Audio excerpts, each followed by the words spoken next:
All right, we're back, Sherda, to a big boy, little boy, and no boys episode. Welcome to Sweetland of Wrestling. Or whatever intro we put on. Who knows if we're ever going to have an intro, so we'll just say what we are and who we are and what we do.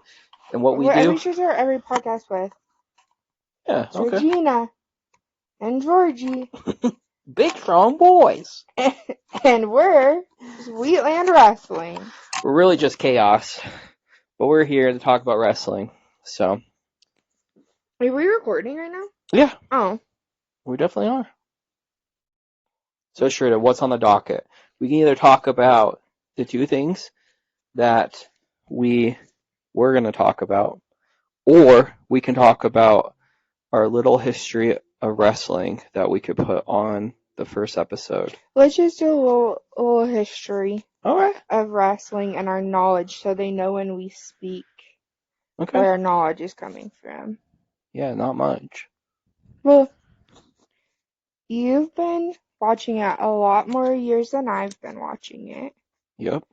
You want to start off with your knowledge, and then I'll jump in where you meet up with me? Sure. Okay. So I was raised in a wrestling household that both my parents and most of my siblings hated wrestling, but it was a wrestling household because I love wrestling, so it forced my whole family to love wrestling too. Equals out being wrestling household. He loved it enough for everyone. Yeah. No, but my older sister paid attention during the Attitude Era, and she loved it. And I started watching it kind of during that time period. And then she stopped watching, and I continued forever. And I've pretty much have been watching from the Attitude Era all the way to about, I don't know the exact time. I probably stopped watching around like 2010, and I picked back up in like 2016. So it's about 6 years that I wasn't watching weekly, but I've caught up mostly since then. So I know a lot. Most of it is just knowledge of me watching or the little research that I've done. Yeah. So we'll jump to 2020. 2020. We a show was coming to a town kind of close by. Yeah. Um AW was a newer. It was They're a brand new company. well, if they're 5 years old, that was what, 3 years ago? So they're Yes. 2 years old. Started in 2019. Yeah. So so they were only a year old. So they were coming, Hmm. and you really wanted to go. Yeah, my Your older sister bought sister's us going with tickets. you, and you Yeah. wanted me to also go. Yes. I never paid attention. I didn't have She had the any basic knowledge, knowledge of like, I know who John Cena is and maybe The Rock. and that was it. I did Yeah. not grow up in a household where that was watched or talked about or anything. He showed me a couple of people, like Hangman and Orange Cassidy. Yeah, I don't So know if we said it, but we went to an AEW Dynamite. yeah. So that's the show that I'm talking about. And you showed me a couple of people so you could buy me a shirt to wear. And so I would kind of know a few people that were there. We went, spoiler alert, the world shut down. That was the last normal Dynamite. It was the last Dynamite. Yeah, before COVID. It was literally We the were there, the Wednesday world, before the Thursday. this is a side note, but I remember being there and we were on our phones, like, reading of all the things of places near us shutting down, and we were just like, oh my gosh, we need to get home. Yeah. Anyways, so after that, I didn't watch it with him. I didn't go home, I didn't watch it. You would watch it during the week. I would sit on our couch and occasionally you'd be like, oh, that was crazy, gotta watch this, and you would rewind and I would pay attention, and then I would go back to being on my phone. And then 2021 came, and we almost went to a pay-per-view in Portland. I tried to get her to go No, to. it Yes, was I did. oh, Nope. I don't remember that one, but I'm talking about the one in Florida. Yes, we started with the one in Portland. We never actually bought tickets for it. It wasn't a good time. We were going to go to NXT TakeOver Portland because we live in the Northwest. So that was the cheapest plane tickets we could go. So And they weren't doing a lot in the Northwest. No, then. they weren't doing like anything. No. So we were going to go to that. Didn't end up happening. So the next thing that we looked at that we were going to go to was going to Florida, because Florida would have been a great trip that we could go to the Disney parks and like Universal and whatnot and do wrestling at the same time. Yeah. And since Sharita wasn't really into wrestling, I could convince her to go because we could go to the parks and the beach and X, Y, and Z and then go to the wrestling show. Yeah. And it didn't work out. I don't know. We just ended up deciding that it just wasn't the best timing. It was expensive too. It was a very expensive trip. Yeah, so it was kind of a spur of the moment trip. It wasn't like we were planning a year in advance. It was like, you want to go to this in like 2 months? Yeah. But yeah, so we ended up not going, and then we went and saw Sharita's parents, and they had not been going to Vegas because it was the pandemic. They had been staying in Jacksonville, and we were at Sharita's parents' house. I was like, they just announced they're going back to Vegas, which Vegas is a great hub because it's driving distance for us and it's cheap flights pretty much from anywhere because it's a big hub, and you can get cheap hotels. Yep. And I know a lot about Vegas because me and my friends go there multiple times a year normally. And I grew up going there with my family. Yeah, so we decided to just go for it, and we decided to go to the first Double or Nothing back in Vegas. And we also went to a Rampage show. Yep, we went to Rampage. And dreading isn't the right word, but I was kind of dreading like going to the shows, to the wrestling shows. Like, I was excited for Vegas. It was like a jam-packed trip, and we had a great time. Like, the shows, I was like, I'm just there for you. This is like, I will go to make you happy, but like, I don't really have an interest in going. What do you remember about the Rampage that we went to? Ruby Soho and Britt Baker wrestled. Yep. And there was the people that were chanting for like Ruby. And we somehow got seated next to the liveliest couple. Yeah. That happened to be from Vegas. The Vegas area. And so they were talking to us about wrestling, and they were talking to us about like Vegas and what our plans. It was a great show. It was a great experience. It was honestly made it a really great. It was really funny because you could tell that the girlfriend, it was a boyfriend and a girlfriend, and the girlfriend was really into wrestling, and the boyfriend was just there for something to do. Yeah. And he was so drunk. He was like screaming that like Ruby, just like, I love the redheaded lesbian, and his girlfriend like kept looking over at him, and she's like, he's not normally like this when he's not drunk. And we remember, I looked at her and I was just like, yeah, he probably is like that, but not to a 10. Because he was kind of like redneck, and I say that in a loving way, because I grew up in a small town. Yeah. But he was. He was. Yeah, it was a yeehaw. And it was great. It was a great experience. I remember that, and then I think we stayed because did they film something else after something? No, they didn't have Ring of Honor then. They might have done Dark. I think it was Dark. They did Dark, and then, yeah, it was a great experience, and it made me really excited for the pay-per-view. I should also mention, leading up to the pay-per-view, because we found out about it at the beginning of March, and then it was at the end of May. And leading up to it, you're like, do you want to watch with me so you know what's going on?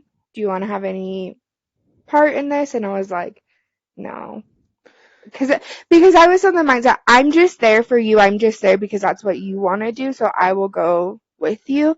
But I was not there for myself. So I didn't know anything going on. Yeah, I didn't make her watch, like, religiously. I made her watch the Dynamite before the pay-per-view. I think the week of. Yeah, the week of. And I remember that it was Hangman was the champion, and CM Punk came out, and he was going to challenge him for the championship. And that was the big promo that started the chain of events for Punk. And I remember like looking at Shirta and being like, this is crazy. Like you can tell that they are like not necessarily just going off of like this is just me versus you for a promo. This is like real life stuff. And then it Yeah. came out later, the huge thing that it came out and stuff. So it was really cool. And I distinctly remember her being like telling her like, you need to watch this. This is crazy. I And don't remember watching it. but yeah, But so and then we went on to the pay-per-view. and it was like I don't know if it's just being in Vegas because like everything's bigger in Vegas, but like just that atmosphere of like walking to the T-Mobile Arena because we had to walk like through casinos, and as you're walking, because you're following the signs to get to T-Mobile Arena through the casinos, and you're starting to find people that are going where you're going because they're in shirts similar. Yeah, So because like there's thousands of people yeah, going so for you it. start like, okay, we're following these people, and it's just like the atmosphere like gets you excited. It's like And if you go to a basketball game and you don't really have interest in basketball, but the aroma of it. yeah, like being there, the excitement makes you excited. Like that, I remember that. And it's a lot different because Vegas is a jam-packed place, so there's a ton of people everywhere. It's not like going to North Carolina that it's just like people are there just for the wrestling. Hmm. People are in Vegas for all kinds of things. So like seeing like dips of wrestling fans was super cool, Yeah, especially for that day of the pay-per-view. yeah. And so And we, it was a really cool thing I should say is I went to multiple live events before then, but this was the first pay-per-view, and that's why it was a big deal. Like why I tried to get her to go to Takeover, and then why I tried to get her to go to Revolution, because I had never been to a pay-per-view before, and it was like on my bucket list. Like they are huge. They're a lot different than like a normal live event, like a normal weekly televised yes. show. And I will say that now because we have been to a few normal shows and then two pay-per-views, and it's just totally different feeling. Yeah, But yeah, definitely. we went and we got there early. Were we there like lined up like an hour early? I remember we were dying of heat. It was so hot. Yeah, And then everyone was outside, and then people were pumped. That year I think they sold like 18,000 tickets. yeah, it was a very good one because that It was the first one in Vegas. pay-per-view for CM Punk wrestling for the Yeah, and title. people were pumped and people were chanting like outside. It was great. Um, Funny story. I didn't have any access to the tickets. They weren't on my phone. I didn't have the login. I remember the day of because we were staying off strip, so we drove on strip, so we had our car with us, and I said, "Are you sure I could take my person with me?" And he's like, "Oh yeah," and I'm like, "They don't have any rules about it," and I'm like, "It should say on the tickets like whatever," and he's like, "No, no, you're good. Bring it in." So like I have it loaded with all of our stuff. We get up to the door, and they're like, "You can't take that." And our car is like not close, and we're panicked because the match you were most excited for was the opening match. Yeah, it was Danhausen, And Hook, I don't know who they're facing, but Mark Sterling, and Tony Nese. um, anyway, so we're like panicking. That's a whole other story that I won't bore you with, but we get it all taken care of. We get in there. I'm not kidding you. So we were up in the top section, and we literally ran through T-Mobile Arena. Yeah, Like from the front door up all the escalators to our seats, like booked it. yep. And then we got there and it was so fun. They did all the matches were great. They did Anarchy in the arena. I think both of us were like, holy cow, this is probably the coolest thing we've ever seen. I think Anarchy in the Arena truly is what made Sharita love Yeah, wrestling. yeah, Because that was the year that Eddie like came out with the gas can, yeah. and They got, it who was was it, super. Eddie or Mox that got stuck in barbed wire? Yeah, the coolest. I don't know, coolest, but one of the really interesting spots is like I personally love to sit in the upper levels because you can see the whole arena at the same time. Because we've sat on the floor before, we've sat in the middle bleachers, and I love sitting up the upright so you can see everything. And especially if you're going to Double or Nothing, when you know the anarchy in the arena is happening, you have to sit up there. So we were sitting up there, and you could see throughout the arena where they had like tables and different things set up, and you're like, there's a spot that's going to happen there, there's a spot that's going to happen there. And so we would like see them get set up, and he'd like, look, there's ladders. I remember one spot there was like 2 ladders and a table, and he's like, someone's going through those. And I, like, so naive, like, I didn't even understand what could happen. It was like the craziest thing, and we did have the vantage point because we're up top and we can see everything in the arena. Anywhere that, well, not if they went, when they went to like the concessions, but down on the floor. Like, yeah, it was definitely we cool. could see everything, even when they went up in the bleachers, like we had perfect view because I think we were like in the 4th row. And so we could see everything. It was so amazing. Yeah, it was a really good pay-per-view. Yeah. Overall. And so after that, we went home, and you're like, you want to watch with me so you can see what happens now? Because CM Punk just won the title. Yeah. And it was a huge thing to everyone, because we had no idea if they were going to finally like strap the title to him, or if they're just like, he's just old CM Punk. I don't know if he wants that in his career, and everyone's like, it could take everyone to the next level. So it was like a huge thing. Yeah. And so you're like, do you want to watch with me? And I was like, sure, why not? And I've been glued with you since. Yep, we have never missed a week or a show during the week. But yeah, we've always made it up if we couldn't watch it on the day of or whatever. Yep. So we pretty religiously watch AEW because that's been the show that we both love from the get-go. Through the ups and downs, there's been a lot of favorable moments and unfavorable moments. Which we hope that we can unpack here. Yeah, we're definitely going to talk about it. And then we watch WWE pretty religiously too, but we don't watch every show. We normally watch Raw and SmackDown the next day because we don't have cable. Yeah. We just do it through streaming sites.